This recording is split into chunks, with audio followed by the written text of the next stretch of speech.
Hey y'all, it's Tracy with Trixie Scraps coming at you with the next episode of Scrap Saturday.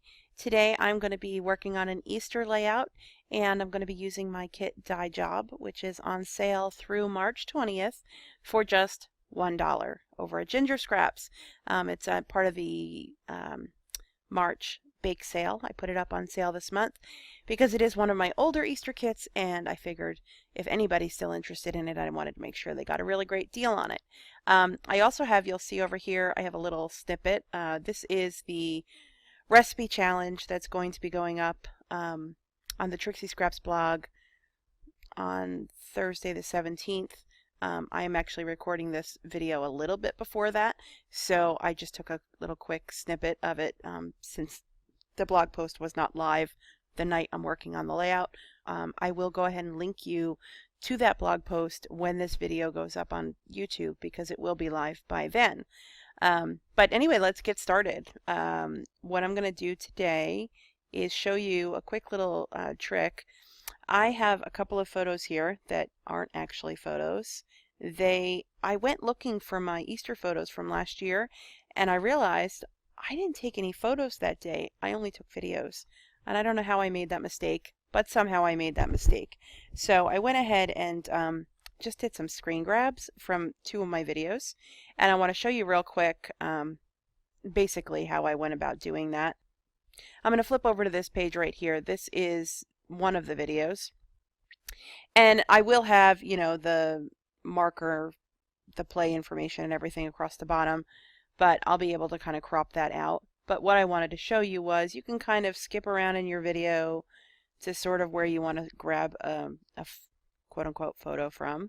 I think I'm not going to use this one, so it doesn't really matter, but I'm going to stop it right there. And then I would use my print screen command on my laptop in order to take a print of this screen, literally. It's different on every laptop. On mine, or on every computer, every keyboard. On mine, I have to do Shift plus the print screen button. I go back over to Photoshop, and I will open a new window. It's going to have, because there's something in your clipboard, the size of the image that you need will already be set. So I just hit OK, and then Control V to paste that in. Now, if you don't print your layouts, if you only make them to view on your computer screen, this would be fine. But if you do print your layouts, you want to make sure that this image is print quality. The great thing about today's monitors and cameras is that generally screen resolution is big enough that you can then take that 72 dpi image and bring it down or make it smaller when you make it a 300 dpi image. Sorry, I'm tripping over my words today. Anyway, the way you would do this is Alt-Control-I, which is for the image size. You could also get to that by going image size. And once you're in here, you want to make sure that this resample image box is turned off. And you're just going to change your resolution from 72 to 300. And you'll see that that drops the size of the image down to 3x5, which for me, for this layout, is fine. That's what I'm going to use today for this layout. So, but again, I'm not going to use this image. I'm going to use these other two that I had already grabbed.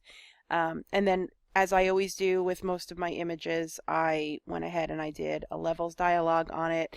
And with these, because they came off of a screen grab, I did sharpen them a little bit as well.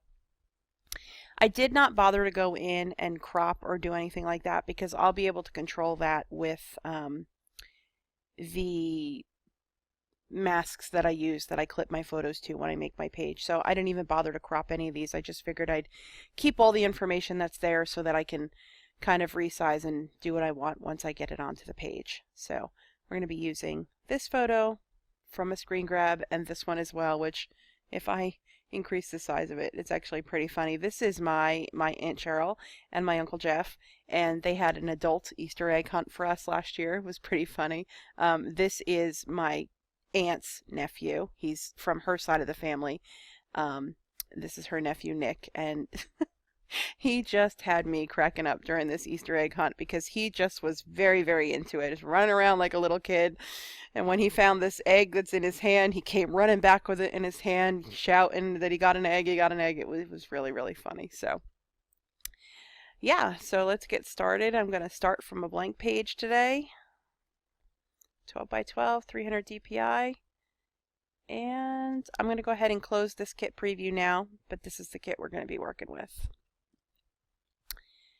So, my first instruction says I need to use 6 papers and 2 photos. So that's why I have these 2 photos ready. Before I go over and pick out the papers that I'm going to use, I think what I'm going to do real quick is roadmap how I want this page to look. And if you watched my last video, you know that I'm not real picky about the colors or anything that I use here. It'd actually be kind of fugly for a second, but I just want to kind of quick get an idea of how the page is going to look before I start bringing things in. So this is kind of almost like me making a really quick template, which is how sometimes when I do a page from scratch, that's kind of how I start them. So I think I want to go with a 4-inch wide by 3-inch high square for my photos. I think I'm going to do that. I'm going to do 2 of them, which are probably exactly the same size. And I may actually change those dimensions a little bit, make them a little bit more narrow and a little bit more wide, kind of like that. And I want them to be slightly off center. So I'm going to go like that. I am going to have a mat underneath those. So let's just grab a color here.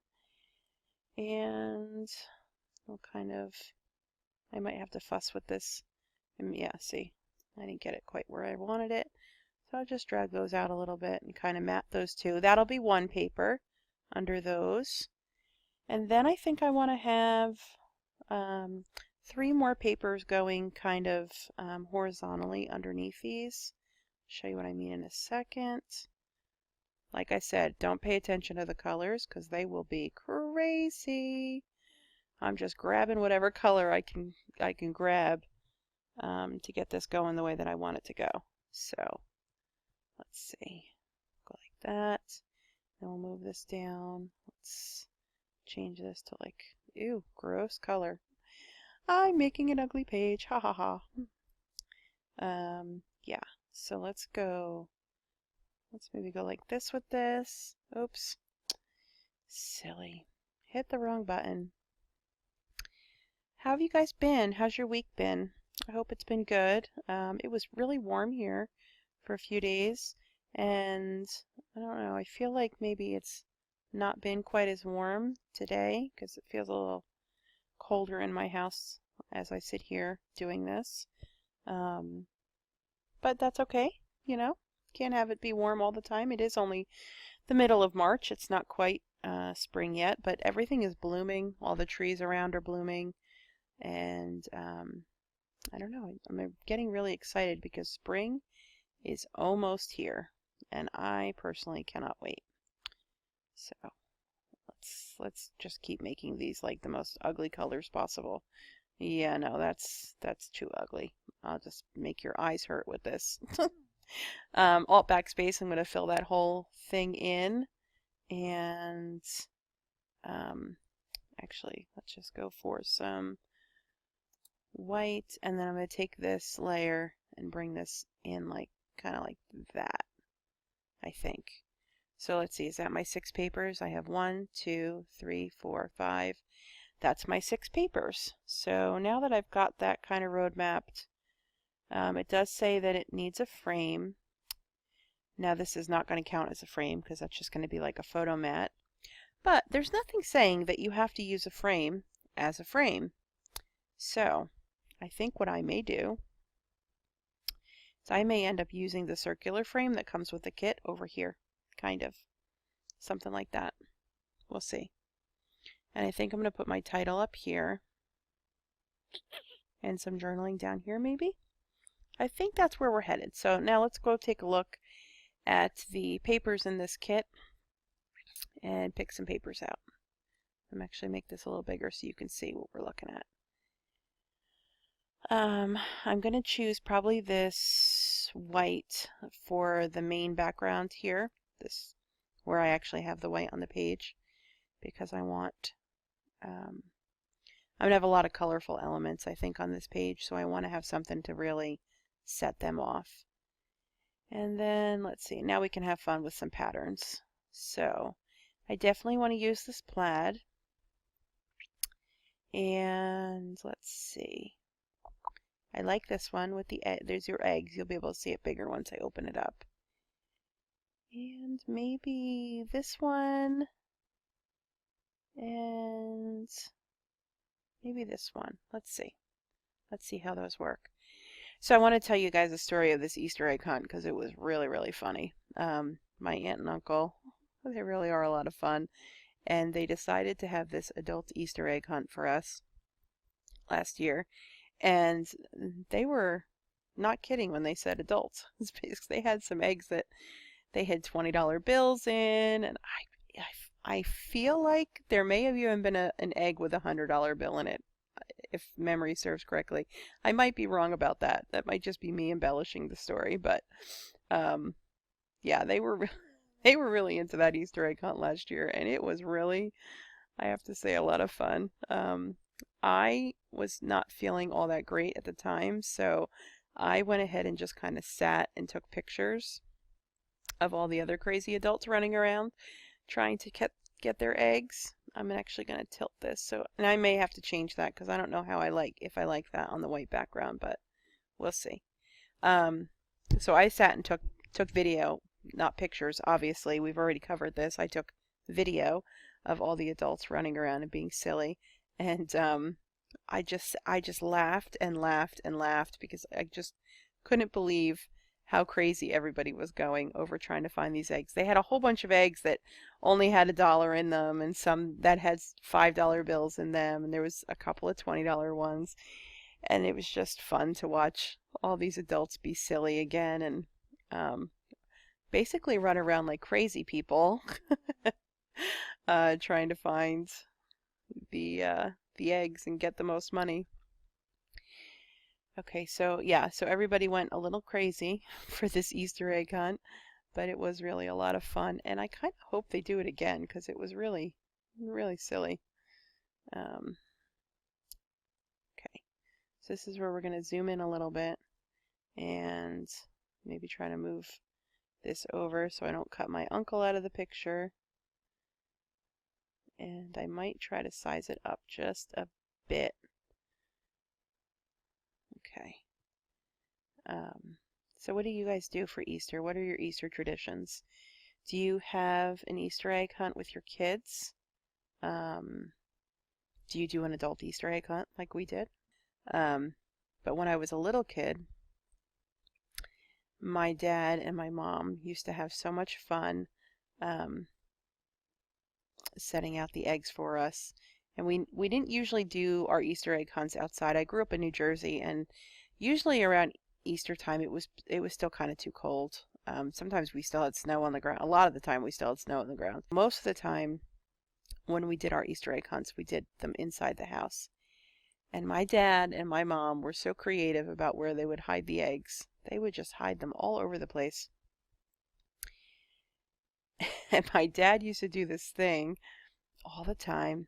And as kids, we kind of didn't like it, but I look back on it now fondly. He used to say to us all the time, "Look high and look low. Look high and look low," when we couldn't find eggs.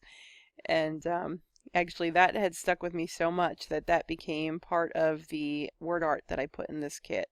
So you'll see that in a little bit because I think I'm actually going to maybe try to find a way to use that on this page.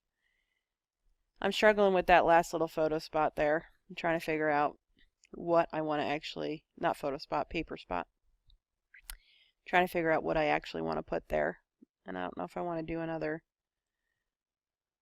print or a solid.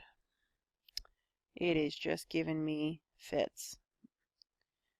Let's, I keep thinking I might want to use this pink one with the eggs on it, so let's try that.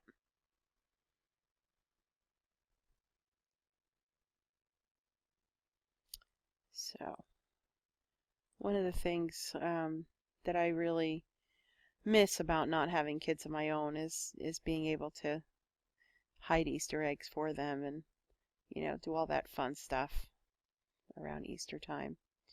I am still going to rotate this paper so it's kind of on an angle sits a little bit differently than the other ones. And there you go. I think that's pretty good. So I've got the papers and the photos set the way that I want them. So we need a frame, a journal Carter tag, an alpha, 2 ribbons, 2 strings, some buttons, some leaves and foliage and flowers, and of course my layouts always have flowers and leaves on them because that's just how I roll. And I think from this point forward, because the video is getting kind of long, I'm going to go ahead and put it on fast forward and finish things up. But like I said, I'd love to hear about your Easter traditions, so go ahead and leave me a comment below and tell me how you love to celebrate Easter. Okay, here we go.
Okay guys, there you have it. That's my finished page for this Saturday. I will just point out a couple of things. I moved the title because I didn't like how it was blending on that white paper on the background, so I moved it over here. made a little paper tag. Technically that puts me over the 6 papers, but I don't think anybody's going to be really checking that closely. Trust me, we just have fun with our challenges. We don't check them that closely. And I added just an alpha and a few of the little Easter egg stamps from the kit just to kind of embellish that tag. I did grab a stitch from, I think this is from my blue Christmas kit, which it was blue. I recolored it pink because I felt like that background kind of needed something. So I just added that big stitch back there. I've got 2 strings. This one was from my pigskin party kit, I think. This green one and this white one. Off the top of my head now, I don't even remember what kit it came from. I have white string in definitely more than one kit, so I just kind of grabbed one and used it.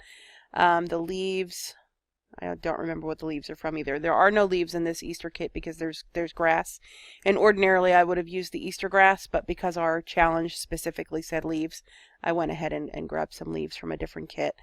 But yeah, I've got my 2 ribbons, I've got my 6 papers, my 2 photos, my journal tag. Everything's there. So it was a pretty quick and easy page to pull together. I just kind of wanted to celebrate, how much fun we had last year at Easter time, especially as Easter is quickly approaching. It was just fun to kind of relive those memories today and get some pages scrapped to commemorate them. So yeah, if you want to join us in that challenge, as I said, I will link it down below. I will also link this kit for you so that you are able to go ahead and find it. As I said, you just have until March 20th to snag that for just $1, and I'll make sure that I link you to that. If you enjoyed this video, I would love it if you would give it a thumbs up. Like I said, I'd love to hear about your Easter traditions. Leave them down below in the comments. And of course, please subscribe to my channel so you never miss another episode of Scrap Saturday. Thanks so much for watching and have a great weekend. Bye.